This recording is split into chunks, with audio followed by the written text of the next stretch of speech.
जय हिंद बच्चों। आज हम एप्लीकेशन ऑफ इंटीग्रल ट्वेल्थ के एक बहुत ही इम्पोर्टेंट टॉपिक के बारे में डिस्कस करेंगे। तो उसके लिए कुछ प्री रिक्विजिट नॉलेज की आवश्यकता है हमें, जैसे कि what is the area of rectangle. तो area of rectangle is length into breadth, हम सभी जानते हैं। और इसको समझने में जो हमें मदद करेगा वो हमारा प्रीवियस नॉलेज है डेफिनेट इंटीग्रल का, लिमिट एज अ सम। तो चलो दोस्तों, अब बच्चों हम लोग यहाँ से स्टार्ट करते हैं। और एप्लीकेशन ऑफ इंटीग्रल को मेरी भाषा में आप ज्योमेट्रिकल मीनिंग ऑफ इंटीग्रेशन भी आप कह सकते हैं। सो यहाँ definite integral limit as a sum का हमने फॉर्मूला लेकर के स्टार्ट किया है आज के टॉपिक को। तो आपको याद होगा definite integral a to b fx dx को लिमिट एज अ सम में जब हम लिखते हैं तो limit h tends to 0 h bracket fa plus h fa plus 2h so on till fa plus n minus 1h, ये formula है। आइए इस फॉर्मूले के ज्योमेट्रिकल पार्ट को हम लोग समझने का प्रयास करते हैं। इस फॉर्मूले का ज्योमेट्रिकल पार्ट आपको दिख रहा होगा यहाँ पर कॉर्नर में। एक इस ग्राफ को आप लोग ऑब्जर्व करेंगे। यहाँ पर इस ग्राफ में हमने y इक्वल्स टू fx का एक ग्राफ लिया है। y इक्वल्स टू fx और यहाँ x इक्वल्स टू a एक लाइन है which is parallel to y axis, x equals to b दूसरी line which is also parallel to y axis. Now इस बीच वाले जो एरिया है, एरिया ऑफ PQRS, इसको हमने बहुत सारे थिन स्ट्रिप्स में डिस्ट्रीब्यूट किया, कट किया है, और हर एक थिन स्ट्रिप का विड्थ जो है वो हमने h लिया है। तो यहाँ पर आपका ये line x equals to a है और इस लाइन की जो लेंथ होगी, ये यानी कि PS की जो लेंथ होगी, PS की लेंथ आपके पास FA होगी, बिकॉज PS जो है that is perpendicular distance of point P from x axis and that is known as y coordinate of point P। और अगर इस पॉइंट का x कोऑर्डिनेट A है P पॉइंट का, तो इसका y कोऑर्डिनेट FA होगा। उसी तरह से if Q पॉइंट का x कोऑर्डिनेट B है तो उसका y कोऑर्डिनेट FB होगा। तो यहाँ पर आप लोग इसको समझ सकते हैं कि अगर मैं कोई भी एक स्ट्रिप लूं तो उस h इंटू एफ ए क्या रिप्रेजेंट करेगा। एच ए इस थिन विड्थ को रिप्रेजेंट कर रहा है, जबकि एफ ए पी एस की लेंथ को रिप्रेजेंट कर रहा है। तो ये एक तरह से आपके लिए लेंथ इनटू ब्रेथ है। तो length into breadth naturally area of rectangle को रिप्रेजेंट करता है। तो h इंटू एफ ए ये फर्स्ट रेक्टेंगल का एरिया रिप्रेजेंट करेगा। इसी तरह से h into F A plus H next rectangle का एरिया रिप्रेजेंट करेगा एंड सो ऑन। सो आप देख पा रहे हैं कि a to b fx dx जो है वो इस टोटल एरियाज का सम है। इन सारे थिन स्ट्रिप्स के एरियाज को आप सम करें तो you are going to get the area, whole area PQRS। तो फाइनल हमारा कंक्लूजन क्या है? The area of PQRS is given by a to b fx dx। And what is the area of PQRS? It is the area enclosed by x equals to a, x equals to b, y equals to fx and x axis. So whenever you require an area between a curve and x-axis, you have to find out the integral of that curve from x equals to a to x equals to b. So ये concept है हमारा जो application of integral का हम यहाँ पर apply करेंगे to find the area enclosed by a curve. यहाँ पर x-axis जब भी आएगा तो आपका इंटीग्रल जो होगा, वेरिएबल ऑफ इंटीग्रल, वहां पर dx आएगा। यहाँ पर एक और बात नोटिस करने वाली है, जब ये ग्राफ आपका x एक्सिस के नीचे बन रहा है, in that case fx will be negative. अगर fx आपका नेगेटिव है तो naturally this fx into dx will give you a negative result. As a result अगर आप a to b area of ABCD evaluate करते हैं by this formula, you are going to get a negative result. But area कभी भी negative नहीं होता है, तो इसीलिए हम लोग इस केस में मॉडुलस साइन का उपयोग करेंगे। तो whenever you have an area below x axis, you will find out modulus of that. अब आगे बढ़ते हैं, इसी कॉन्सेप्ट को y एक्सिस पर ले आते हैं। हमारे पास एक ग्राफ है x equals to F Y का। x equals to F Y का हमने ग्राफ प्लॉट किया है। यहाँ पर हमारे पास एक थिन स्ट्रिप है जिसकी जो लंबाई है लेंथ x है एंड इसका जो विड्थ है मैंने इट्स dy है। So the area of this thin strip is x into dy। When we integrate it from c to d, that is from y equals to c to y equals to d, we will find out the area of AZYX. AZXY इस reason, total reason का area आपको मिल जाएगा। सो c to d x dy और c to d fy dy. See here friends, x is equals to fy, so we can replace x by fy. So you will get area enclosed by y equals to c, y equals to d, x equals to fy and y axis. So you can notice this, when dy is here, y axis is here, area between curve and y axis. dy means area between curve and y axis, and dx means area between curve and x axis. Fit this thing into your brain, so you will never do a mistake. So now it is turn for some example, but before we go for some example, it is my turn to tell you which formulas are useful in this chapter. So you need to know the integration of x raised to power n dx, that is x raised to power n upon n plus 1 plus c. You need to know what is the formula for under root a square minus x square dx. So it is x by 2 under root a square minus x square plus a square by 2 sin inverse x by a plus c. सिर्फ इन दो फॉर्मूलों से ये पूरा का पूरा chapter आपका बन जाएगा।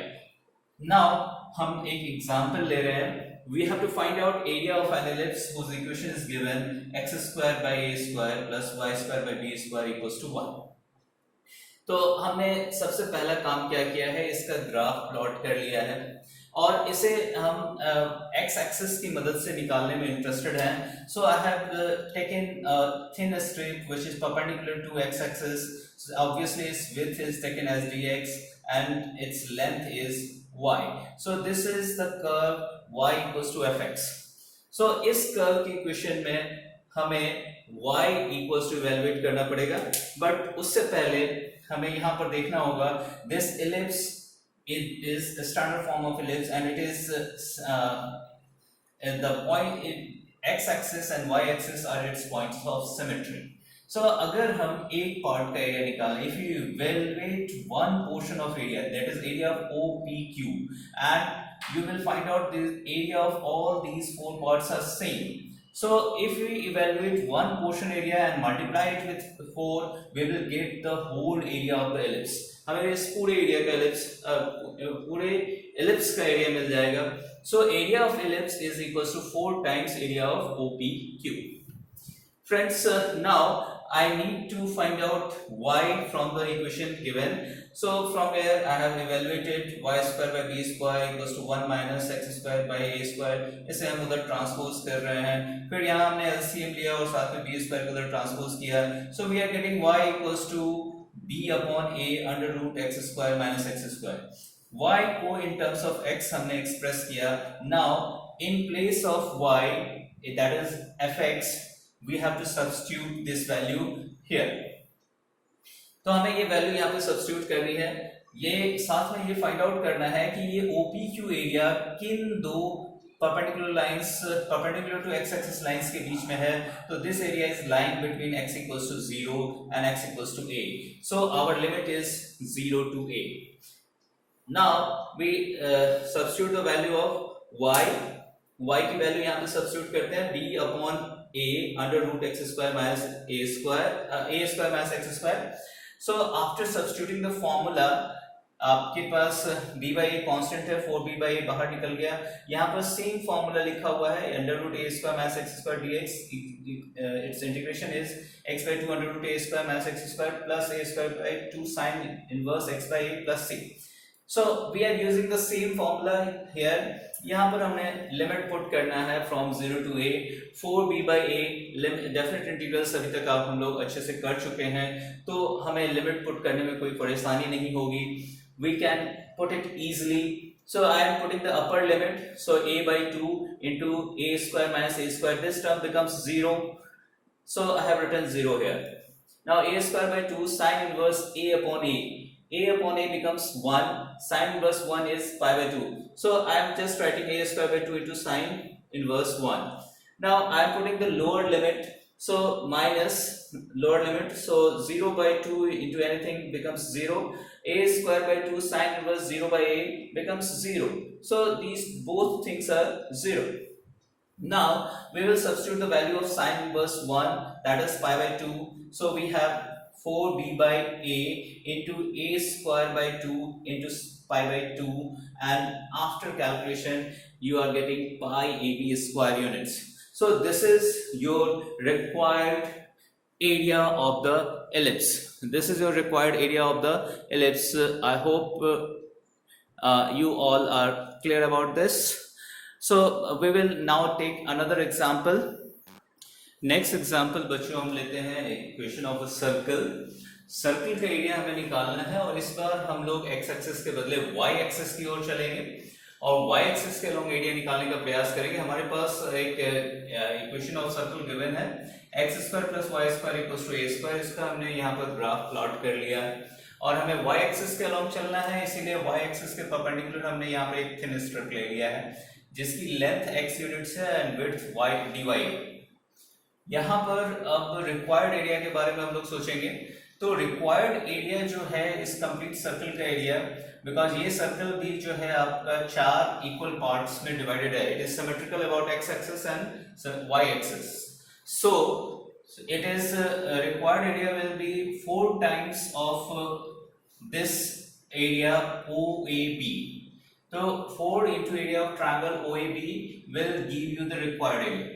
अब our task is to find the area of triangle AOB. Area of this not a triangle, this is area of AOB. ये हमारा टास्क है area of AOB निकालना और हम इसे निकालना चाह रहे हैं along y axis. तो सबसे पहले हम देखेंगे कि y axis के परपेंडिकुलर किन दो लाइंस के बीच में ये एरिया लाई करता है. तो हमारा आंसर आएगा y equals to 0 and y equals to a. तो हम यहाँ पर 0 and a फिक्स कर रहे हैं एंड y एक्सिस के परपेंडिकुलर एक थिन स्ट्रिप ले रहे हैं जो हमने पहले भी डिस्कस किया और उसका एरिया हमारे पास आ रहा है x into dy. सो इस टोटल AOB का एरिया आ जाएगा 0 to a x into dy. अब यहाँ पर x की वैल्यू हमें इस सर्कल के इक्वेशन से फाइंड आउट करनी है. तो x equals to under root a square minus x square हमारे पास आ गया है. So after substituting the value it becomes 4 into 0 to a under root a square minus y square dy. So we have the known formula for this, y by 2 under root a square minus y square, a square by 2 sine inverse y by a is 0 to a. 4 times of this. Now we substitute the upper limit. So similarly a square minus a square becomes 0. That's why upper limit में मैंने यहाँ पे 0 substitute कर दिया है और a square by 2 sine inverse a upon a becomes 1. After substituting the lower limit, it becomes 0 and this sine inverse 0 is 0. Therefore, both of them are 0. तो हमने यहाँ पे दोनों की जगह पे 0 लिख दिया. यहाँ पर सिर्फ एक टर्म है जो कि नॉन जीरो है, that is a square by 2 sin inverse 1 and sin inverse 1 is pi by 2. So after substituting this value of sin inverse 1, we are getting 4 into a square by 2 into pi by 2 and this 2 ये 4 और ये 2 cancel हो जाएंगे. After that we are getting pi a square units. So हमें वैसे भी पता होगा कि एरिया ऑफ सर्कल जो है वो बाय आर स्क्वायर होता है. यहाँ पर सर्कल का रेडियस a यूनिट्स था तो आप इससे मैच कर सकते हैं, ये पाई a स्क्वायर यूनिट्स था. तो बच्चों आप ये देख सकते हैं चाहे आप x एक्सिस लें या y एक्सिस लें आपका एरिया सेम आएगा. It is just a matter of calculation, just a matter of convenience कि आप कौन सा एक्सिस चुनना चाहते हैं. नाउ नेक्स्ट टॉपिक है हमारा एरिया एनक्लोज्ड बिटवीन कर्व्स. यहाँ पर आप देख सकते हैं एक कर्व हमारा y1 इक्वल्स टू f1x है और इसका हमने x एक्सिस के अलॉन्ग एरिया लिया है x equals to a and x equals to b के बीच का एरिया. तो this area is represented by a1 and this area is PQRS and this is a to b y1 dx. Again हम एक दूसरा curve ले रहे हैं y2 इक्वल्स टू f2x जो कि सेम दो लाइंस के बीच का एरिया उसका हम कंसीडर कर रहे हैं x equals to A and x equals to B. तो जो पॉइंट्स यहाँ पर p q r and s थे वो ही पॉइंट्स यहाँ पर भी है हमारे पास। तो यहाँ पर और यहाँ पर बट आप देख सकते हैं कि डिफरेंट एरिया रिप्रेजेंट कर रहे हैं। इस डायग्राम में ये कर्व y2 और x एक्सिस के बीच का एरिया रिप्रेजेंट कर रहा है, जबकि इस डायग्राम में y1 और x एक्सिस के बीच का एरिया रिप्रेजेंट कर रहा है। तो in this diagram it is representing the area PQRS is A2, that is A2B Y2 dx. Now इन दोनों को अगर हमने एक साथ बनाया यहाँ पर तो आप देख सकते हैं कि this first ग्राफ जो ऊपर वाला ग्राफ है this thing is of Y1 and जो नीचे वाला ग्राफ है this thing is of Y2. So अगर आपको इनक्लोज्ड एरिया लेना है इन y1 और y2 के बीच का एरिया, यानी कि ये एरिया आपको लेना है, यानी कि ये एरिया जिसमें आपका एक ही शेडिंग है वो अगर आपको लेना है तो आप कैसे इवेलुएट करेंगे? नेचुरली द टोटल एरिया में से आप ये स्मॉलर एरिया अगर सब्ट्रैक्ट कर देंगे तो आपको ये जो सिंगल शेडेड एरिया है वो मिल जाएगा। So this thing is can be obtain, ये आपको मिल सकता है a1 माइनस a2 करने से। सो a1 की जगह हम लिख सकते हैं a2b y1 dx and a2 की जगह लिख सकते हैं a2b y2 dx। After evaluating you will get the area.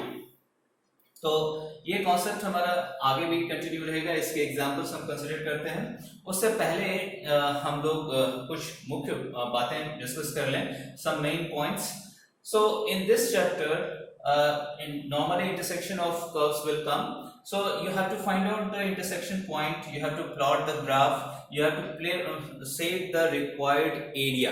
So बच्चों इन 3 पॉइंट्स पे, ये 3 मेन स्टेप्स हैं, इन 3 पॉइंट्स पे आप मैक्सिमम काम आपका हो जाता है। यहां तक अगर आप सही हैं तो कैलकुलेशन बहुत ही आसानी से हो जाएगा। तो इस चैप्टर के किसी भी क्वेश्चन में आपके पास 4 मेन स्टेप्स होंगे, इंटरसेक्शन ऑफ पॉइंट निकालना, ग्राफ प्लॉट करना, शेडेड एरिया जो रिक्वायर्ड एरिया उसको शेड करना एंड उसको फाइंड आउट करना और कैलकुलेशन करना। आइए इस चैप्टर में कुछ कितने तरह के ग्राफ आ सकते हैं उस पर थोड़ी चर्चा कर लें। तो हमारा पहला ग्राफ आ सकता है एरिया बिटवीन लाइंस, यानी कि एक ट्रायंगल का एरिया निकालने के लिए आ सकता है जो कि 3 लाइंस के बीच का एरिया है। तो यहाँ पर आप देख सकते हैं अगर आप एक्स एक्सिस के अलॉन्ग लेना चाहें तो ये x equals to a suppose करें और x equals to b suppose करें और x equals to c suppose करें। तो आपका जो L1 लाइन का एरिया है वो a to b निकालने से आपको ये पूरा एरिया मिलेगा और जो L3 लाइन का एरिया है वो b to c निकालने से ये पूरा एरिया मिलेगा नीचे तक और L2 निकालने से सिर्फ ये नीचे वाला पोर्शन का एरिया मिलेगा। तो L1 और L2 का एरिया ऐड करके आप L2 से का एरिया सब्ट्रैक्ट कर दें तो you will get this required area. इसी तरह से आपका नेक्स्ट सर्कल एंड सर्कल मिलेगा, पैराबोला एंड पैराबोला मिलेगा, circle and parabola, ellipse and lines. तो इस तरह के एरियाज आपके आ सकते हैं। कॉन्सेप्ट इतना ही है, जिस भी कर्व को आप इंटीग्रेट करेंगे, अगर कर्व डॉट dx आप इंटीग्रेट कर रहे हैं तो उस कर्व और x एक्सिस के बीच का एरिया मिलेगा। कर्व डॉट dy इंटीग्रेट कर रहे हैं तो कर्व और y एक्सिस के बीच का एरिया मिलेगा और that will give you the concept. So एक एग्जांपल लेते हैं बच्चों। तो हमने ये एग्जांपल लिया है जिसमें हमारे पास एक इलिप्स है x² by a² plus y² by b² equals to 1 and हमने इसे कर्व 1 एज्यूम किया है। दूसरा एक लाइन है x by a plus y by b equals to 1। हमें इन कर्व इस एलिप्स और लाइन के बीच में इनक्लोज्ड स्मॉलर पोर्शन का एरिया निकालना है। तो this is our required portion. तो इस पोर्शन का एरिया निकालने के लिए सबसे पहले हमें इसके इंटरसेक्शन पॉइंट की रिक्वायरमेंट होगी। तो what is the intersection point? तो इंटरसेक्शन पॉइंट हमने निकाला तो this is 0, b and a, 0 हमने ये निकाल लिया। अब हमें इसे x एक्सिस के अलॉन्ग लेकर चलना है तो हमें ये देखना पड़ेगा कि x एक्सिस के परपेंडिकुलर किन दो लाइंस के बीच में ये एरिया है। तो you can see x equals to 0 and x equals to a। इन दो लाइंस के बीच में ये एरिया है x equals to 0 and x equals to a। Because ये पॉइंट जो है आपका वो a, 0 है एंड दिस इज ओरिजिन 0, 0। अब ये आप देख सकते हैं कि ये जो रिक्वायर्ड एरिया है वो area OAB minus area of triangle AOB है। ये ट्रायंगल AOB जो है वो लाइन और एक्स एक्सिस के बीच का एरिया है, जबकि ये एरिया AOB जो है वो एलिप्स और एक्स एक्सिस के बीच का एरिया है। तो नेचुरली एलिप्स में से लाइन को हमें सब्ट्रैक्ट करना पड़ेगा, ताकि एलिप्स के नीचे का एरिया और लाइन के नीचे के एरिया को अगर हम सब्ट्रैक्ट करते हैं तो हमें ये बीच वाला एरिया मिल जाएगा। So we start with this 0 to a c1 dx and 0 to a c2 dx, इनका डिफरेंस हमने इवैल्यूएट करते हैं। यहाँ पर c1 कर्व के लिए हमारे पास x इक्वल्स टू हमने इवैल्यूएट y इक्वल्स टू हमने इवैल्यूएट किया b upon a under root a square minus x square, ये हमने यहाँ सब्स्टिट्यूट किया। और c2 कर्व के लिए y इक्वल्स टू इवैल्यूएट किया b upon a minus x, वो हमने यहाँ सब्स्टिट्यूट किया। And after using the formula, b by a constant है बाहर निकल गया, and you have to use the formula। यहाँ पर b by a constant है, a का इंटीग्रेशन ax and x का integration x square by 2। After substituting the value, आप यहाँ पे 0 मिलेगा, a square by 2 sin inverse 1, and upper lower limit 0, दोनों को 0 करेगा तो 0 plus 0 आ जाएगा। यहाँ पर अपर लिमिट पुट करते हैं तो a into a square minus a square by 2, lower limit put करने पे 0 into a 0 and 0 square by 2 is 0। So after calculation and simplification you will get ab by 4 into pi by 2 minus pi minus 2 square units। तो बच्चों ये आपके लिए आज का काम है और आप इससे काफ़ी समझ में आया होगा आपको। Thank you for watching.